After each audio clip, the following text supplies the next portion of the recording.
famille, Jambo Mbote, Bento Abokambote, Keno la famille, ça ou fait.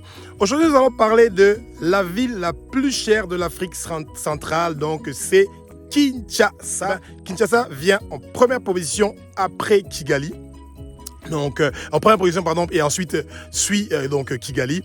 Et la majorité des gens, la moyenne des gens à Kinshasa gagnent $100 le mois. Alors, avec l'inflation à double chiffre, ça veut dire que c'est passé à tellement beaucoup de pourcents que les gens ne savent même plus comment ils doivent faire. Avec $100 de revenus par mois, comment les gens peuvent faire pour vivre à Kinshasa. Donc, c'est vraiment un grand souci que nous avons donc ici dans notre beau pays, la République démocratique du Congo. Et nous sommes en 2024, et tous les prix des denrées alimentaires ont complètement augmenté et c'est vraiment incroyable et déplorable. Il y a juste d'annoncer que le prix du carburant va augmenter et qui va passer, je pense, de 2200 francs congolais de 3200 francs congolais, quelque chose comme ça, à 3400 ou un peu plus. Et ça veut dire que le prix donc du litre d'essence est en train de partir facilement vers les $1,5 ou de dépasser les $1,5 dans une capitale où les gens touchent $100 donc le mois. Et ça veut dire que dans quelques jours, ça va être donc une catastrophe terrible que les prix de transport qui est déjà en train d'augmenter, parce que la majorité des courses c'était 1000 francs, je pense, une histoire comme ça, 1000 francs congolais, et beaucoup de courses sont devenues 1500 ou 2000 francs congolais. Et la blague est que vous entendez les convoyeurs donc des bus ou des taxis, ils parlent plus de 1000 francs ou de 1500 francs ou de 2000 francs, ils parlent de 100 francs, de 150 francs et de 200 francs. Et surtout, n'essayez pas de faire une blague de faire sortir ce billet-là de 100 francs ou de 200 francs. C'est des billets qui sont très rares, on les utilise pour acheter seulement de l'eau dans les rues et rien d'autre avec ça. Et donc ça veut dire que la vie est devenue extrêmement chère ici à Kinshasa. Et donc quand vous devez donc payer le logement, vous devez manger, les enfants doivent partir à l'école et quatrièmement la santé. Et ça veut dire qu'on a un très grand problème en République démocratique du Congo. On a donc un sérieux problème et l'inflation est en train de continuer. Et c'est dommage parce que quand on est en train d'entendre qu'il y a l'inflation, les prix sont en train d'augmenter, des denrées alimentaires, etc. et tout qu'on sort, et qu'au même moment, vous êtes en train d'entendre des scandales sur des lampadaires, des histoires sur les lampadaires, les histoires sur les forages et les puits, l'histoire de l'eau potable, autant de millions qui sont en train de disparaître. Beaucoup de sujets de corruption sont en train de venir, donc de rejoindre les réseaux sociaux. C'est triste de voir qu'il y a d'autres qui sont en train de souffrir, qui n'ont même pas l'argent pour payer le transport pour partir à leur travail, et qu'il y a d'autres qui sont en train de jouer avec les millions qui ont été produits par notre beau pays, la République démocratique du Congo. Alors, Kinshasa a vraiment un très grand souci. Donc, ça veut dire que c'est vrai que nous sommes donc le pays où l'existence est très difficile dans le sens où avec $100 le mois, c'est très difficile de pouvoir vivre. Alors, vous avez posé la question de savoir, mais comment ces gens ils font pour quand même réussir à vivre? 95% des gens à Kinshasa vivent dans l'informel. Ça veut dire c'est un travail qui est reconnu par personne, pas par l'État, pas par des entreprises. Donc, c'est des coups de main comme eux-mêmes, ils appellent ça donc caillou, etc. Et ça veut dire qu'il y a seulement 15% des gens à Kinshasa au moins qui travaillent pour le gouvernement et qui ont un salaire, et que ce salaire-là est très insignifiant. Ça veut dire qu'ils n'arrivent même pas à les $100 ou ces $100 c'est juste. Et en plus, les $100 là sont même pas payés à temps. Donc ça veut dire déjà tu touches peu d'argent et cet argent-là n'est pas payé à temps. Et donc ça c'est un souci. Donc la majorité des gens sont en train de gagner de l'argent dans l'informel. Et c'est ça qui fait que 85% des gens à Kinshasa sont pauvres. Ça veut dire que des fois, il y a une journée ou deux qu'ils ne mangent pas. Pourquoi? Parce qu'ils n'ont pas de l'argent. Et ça trigue les gens. Ça les envoie à partir de devenir des koulouna, des criminels, des gens qui sont malhonnêtes, des gens qui ne veulent pas vivre avec dignité. Voler à Kinshasa, c'est comme si c'est devenu un droit. Ça veut dire que comme le gouvernement ne leur permet pas de pouvoir gagner leur vie d'une façon digne, ils se vengent contre nous, les entrepreneurs et les autres. Et chaque fois, je les rappelle, ce que vous êtes en train de faire, vous êtes en train de vous maudire vous-même, vos enfants et vos parents, parce que qui que ce soit va toucher à cet argent-là, et cet argent-là ne va pas faire quelque chose de bien dans ta vie, ou celui de tes enfants, ou celui de ta famille. Tu ne peux pas partir, tu voles de l'argent. tu amènes ça à la maison et ensuite que tes enfants puissent prospérer et ta femme et les gens qui sont en train d'utiliser cet argent-là et les membres de ta famille. Ça ne fonctionne pas comme ça. L'homme doit être digne, doit vivre avec honnêteté et dignité. Et ça, c'est des choses qu'on reproche à nos frères et nos sœurs ici. C'est plus des valeurs qu'on aimerait bien enseigner à nos frères et nos sœurs ou c'est pas des valeurs qui sont enseignées à l'école. Vous allez continuer à vous poser la question de savoir, au moment où il y a d'autres qui sont en train de toucher donc $100 le mois et que des fois cet argent-là même n'arrive même pas à leur compte à la fin du mois, eh ben on a plus de 12 millions de commerçants dans le secteur informel. Ça veut dire qu'il y a 12 millions de gens qui vendent à Kinshasa dans l'informel. Et quand on est en train de vendre dans l'informel, ça veut dire qu'on n'a pas de compte en banque. On n'a pas de retraite. On n'a pas de revenu qui est donc reconnu officiellement. Ça veut dire que vous ne pouvez pas prendre un crédit à la banque ou vous ne pouvez pas faire quoi que ce soit avec la banque. Il n'y a pas de couverture sociale. Il n'y a pas de soins de santé qui est couvert ou quoi que ce soit. Ça veut dire que tout se fait donc à l'informel. Et c'est comme ça que vous voyez qu'il y a une légion de centres de santé à Kinshasa qui se font un boom d'argent en longueur de journée. Et la majorité de leurs papiers ne sont pas en ordre du tout. Et les gens sont en train de mourir et on se tait et bon voilà, et etc. Et c'est vraiment dommage de voir que notre pays est en train de partir dans une sorte de dérive parce que les gens font ce qu'ils veulent comme ils veulent. Et ce secteur de l'informel là, tant qu'il est en train de continuer, eh ben, les Congolais sont en train de se retrouver dans des difficultés. C'est la même histoire qu'il y a avec les permis d'exploitation miniers. Normalement, les permis d'exploitation miniers doivent être attribués, par exemple, à des grandes compagnies qui sont reconnues et qui vont commencer à payer des taxes, etc. Et au Congo, on a ce qu'on appelle les mines artisanales. Et la majorité des gens qui sont nos autorités sont des propriétaires de ces soi-disant mines artisanales. Ça veut dire que tous ont accès aux minerais et ça part dans le secteur informel. Ça veut dire que on ne peut pas comptabiliser les minerais qui sont produits par ces mines artisanales-là et donc ça veut dire que les revenus ne sont pas déclarés et c'est comme ça que les caisses de l'État sont vides. Et c'est la même histoire qu'il y a avec ces 12 millions de commerçants qui sont dans l'informel, ça veut dire qu'ils ne sont pas reconnus par qui que ce soit, ça veut dire qu'ils payent. Ah, attention, et il y a certains qui payent des taxes qui disparaissent aussi parce que quand vous mettez une table devant votre porte, il y a toujours des gens qui viennent pour réclamer une certaine somme. Des fois, c'est 1000 francs, 1500 ou 2000 par jour, par table, etc. Donc, ces gens payent de l'argent. Hein, mais cet argent-là disparaît parce que quand vous regardez, par exemple, l'exemple des enfants des motos, les Wewa qui ont des parkings où on leur fait payer les frais de parking. Et quand vous regardez, il n'y a pas de parking. C'est pas propre. C'est extrêmement sale et c'est des choses que notre pays doit apprendre à commencer à chercher à réguler ces histoires-là.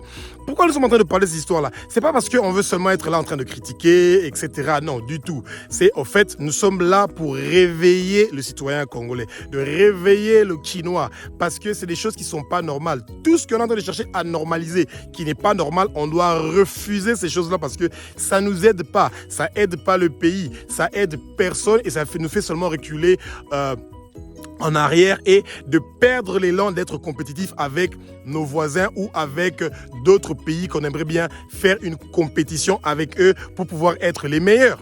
Avec une moyenne de 100 à 150 dollars pour la majorité des fonctionnaires de l'État, ça veut dire les enseignants, les militaires, les policiers, les gens de la fonction publique, etc. Et quand tous ces gens-là sont en train de gagner des montants qui sont dérisoires comme cela, c'est très difficile que ces gens puissent mener une vie qui est digne et correcte. Au moment où on est en train de doubler, de tripler les salaires des députés ici au Congo qui sont en train de gagner 21 000 dollars, 7 000 dollars, bientôt ils vont commencer à toucher dans les trentaines de mille dollars, etc. Sans compter les avantages, les frais d'émission. Et vous savez, tous les nouveaux députés nationaux qui viennent d'être donc mis à leur fonction, on les a donné 50 000 dollars de frais d'installation. C'est pas normal dans un pays où les gens sont en train de souffrir. On ne devrait pas être en train de rigoler quand ces gens-là sont en train de faire des choses comme ça. Eh bien, vous savez, la difficulté que nous avons, c'est quoi? C'est vrai, ils ont dépensé de l'argent pour les campagnes, etc., etc. Oui, mais ça, c'est des risques que tu prends quand tu veux devenir député. Et des frais d'installation de 50 000 dollars pour un député pour qu'il puisse s'installer, etc. Je ne sais pas si c'est des maisons ou c'est des meubles qu'ils vont acheter et tout, qu'on sort. Donc, vous voyez, quand vous êtes nommé par exemple diplomate et que vous quittez par exemple l'Europe ou vous venez au Congo, les frais d'installation ne dépassent jamais les 3 ou 4 ou 5 000 dollars ou maximum 10 000 dollars, etc. Sans compter les frais de déménagement et tout. Donc si vous prenez même tous les frais de déménagement et tout ce que vous voulez, ça pourrait aller au maximum dans les 15 000 dollars ou 20 000 dollars. Donc ça veut dire que vous avez tout un conteneur qui est rempli de tous vos effets, et etc. Et éventuellement des meubles que vous allez acheter et tout. Et vous êtes installé. Et chez nous, les députés, carrément 50 000 dollars. Et c'est des choses qui sont tristes. Vous voyez? Parce que ça fait qu'il y a beaucoup de gens qui veulent donc devenir, donc soit vous êtes député et vous allez gagner donc assez d'argent, ça veut dire que vous travaillez pour le gouvernement et vous allez gagner donc beaucoup d'argent, et tous les autres gens, les policiers, les militaires, les gens qui sont dans la fonction publique, etc., les enseignants, et ben eux, les gens qui sont dans le secteur informel n'ont rien à envier à ces gens-là pour la simple raison que dans le secteur informel, la majorité des gens qui sont dans le secteur informel, ils gagnent de double, de triple et des fois 4 fois plus que les fonctionnaires de l'État. Et c'est comme ça que vous voyez qu'il y a beaucoup de gens du secteur informel qui sont en train de décourager leurs enfants à partir à l'école pour la simple raison qu'ils pensent que leurs enfants peuvent gagner plus d'argent dans le secteur informel que de travailler pour l'État. Et c'est comme ça qu'on perd une main-d'œuvre qui est qualifiée. Déjà que la vie, le coût de la vie était déjà très difficile. Et l'augmentation du prix du carburant, et ben ça va être vraiment un scandale incroyable. Ça va fausser complètement tous les calculs. Pourquoi? Pour la simple raison que la majorité des familles ou des foyers, et ben le transport pour pouvoir donc se rendre soit à leur travail ou soit où ils sont de partir vendre ou soit partir à l'école, ça occupe déjà une partie très importante du budget du fonctionnement donc de la famille, et ça rend les choses donc très difficiles et très compliquées. Alors ce qu'on aimerait bien essayer d'expliquer donc aux gens est que les Congolais doivent faire très attention. C'est vrai que le carburant est déjà subventionné. Donc ça veut dire que l'État a déjà fait un très grand geste, un pas pour subventionner, mais ça ne suffit pas. C'est le prix du carburant à Kinshasa ne devrait jamais en aucun cas dépasser les 1 dollar le litre pour permettre que les Congolais et les Chinois en particulier puissent réussir à respirer.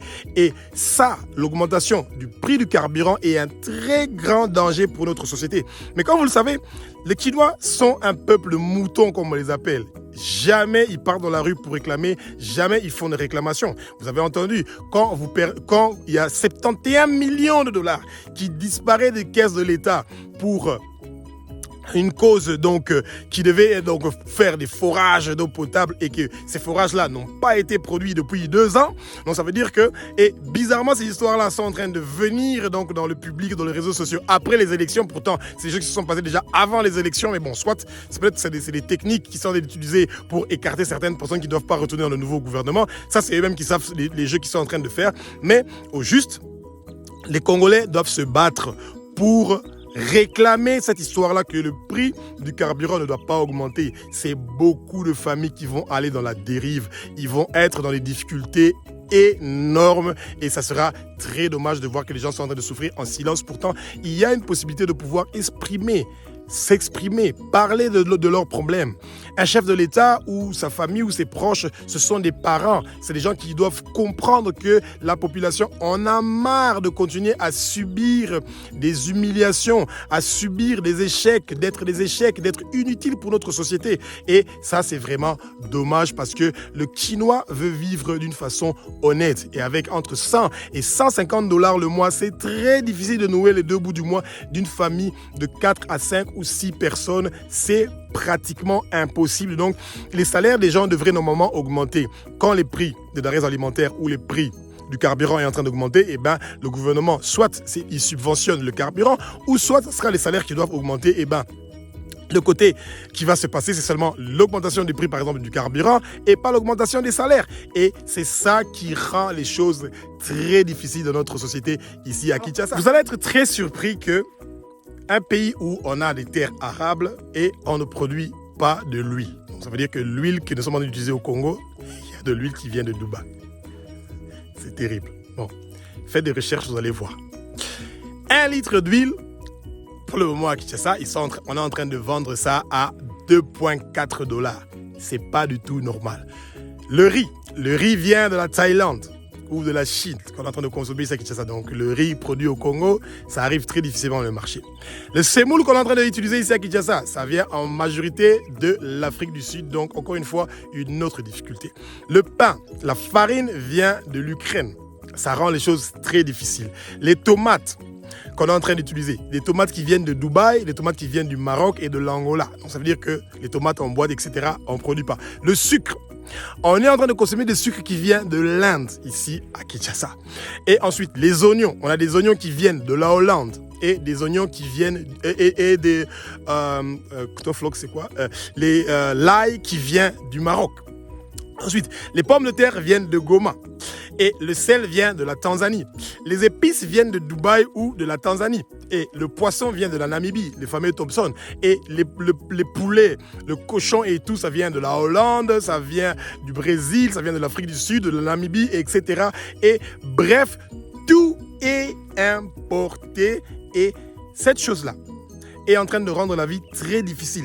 Tant qu'il n'y aura pas une autoproduction, donc autosuffisance alimentaire, donc ça veut dire que des produits qui sont produits au Congo et qui a la facilité de la logistique pour pouvoir emmener ça vers les centres commerciaux où ils peuvent vendre leurs produits, et ben la vie continuera à être très difficile et ça va être difficile de pouvoir créer de l'emploi sur base de l'importation des produits. Ça veut dire que c'est d'autres pays qui sont en train donc de bénéficier donc de la vente de leurs produits et pas nous au Congo. L'augmentation du prix du transport qui est déjà en train de partir vers les 15%. Donc, c'est-à-dire le prix de transport est en train d'augmenter de 15 à 20 jusqu'à, pour certaines distances, à 50%. Et ben ça va complètement fausser les calculs. Et comme conséquence, ça veut dire que l'inflation sera donc maximale et les gens vont souffrir dans les jours à venir. Donc, c'est très compliqué. Alors, les gens doivent garder le courage. Malgré les situations difficiles qu'on est en train de traverser. Et qu'on continue à demander, on continue à plaider pour les citoyens, qu'on augmente leur salaire. Parce que ceux qui sont en train de toucher, ça ne suffit pas et ça rend la vie difficile. Espérons que les autorités vont nous entendre et que les gens qui vont venir diriger bientôt vont écouter ces messages-là. Que je bénisse. Vive le Congo Elengi, et espérons que vous avez appris quelque chose sur les réalités pénibles de notre beau pays, la République démocratique du Congo. Que je soit béni parce que c'est lui qui continue à donner l'intelligence, la sagesse, le discernement, la connaissance, la réflexion et surtout beaucoup de patience pour que les bonnes choses puissent se réaliser dans notre beau pays, la République démocratique du Congo. Au revoir.